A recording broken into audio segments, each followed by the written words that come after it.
Chapter 7. Wisdom for Life. A good reputation is more valuable than costly perfume, and the day you die is better than the day you are born. Better to spend your time at funerals than at parties. After all, everyone dies, so the living should take this to heart. Sorrow is better than laughter, for sadness has a refining influence on us. A wise person thinks a lot about death, while a fool thinks only about having a good time. Better to be criticized by a wise person than to be praised by a fool. A fool's laughter is quickly gone, like thorns crackling in a fire. This also is meaningless. Extortion turns wise people into fools, and bribes corrupt the heart. Finishing is better than starting. Patience is better than pride. Control your temper, for anger labels you a fool.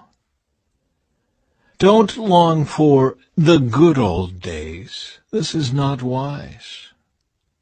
Wisdom is even better when you have money. Both are a benefit as you go through life. Wisdom and money can get you almost anything, but only wisdom can save your life. Accept the way God does things, for who can straighten what He has made crooked? Enjoy prosperity while you can. But when hard times strike, realize that both come from God. Remember that nothing is certain in this life. The limits of human wisdom.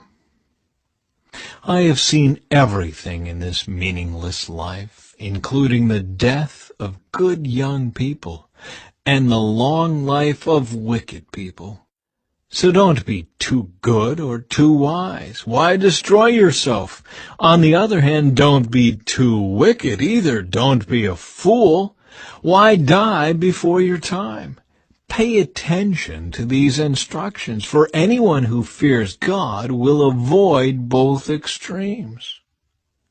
One wise person is stronger than 10 leading citizens of a town.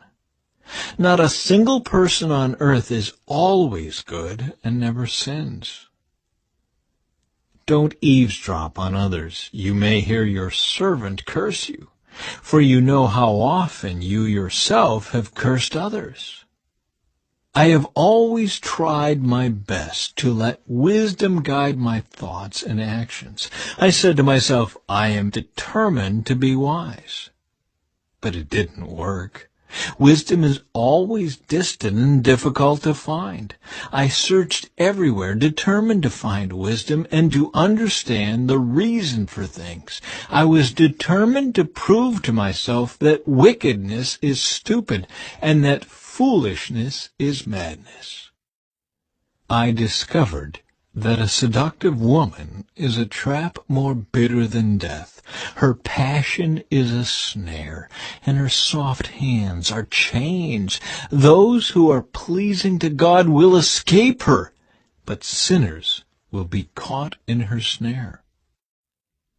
This is my conclusion, says the teacher. I discovered this after looking at the matter from every possible angle. Though I have searched repeatedly, I have not found what I was looking for. Only 1 out of 1,000 men is virtuous, but not one woman. But I did find this. God created people to be virtuous, but they have each turned to follow their own downward path.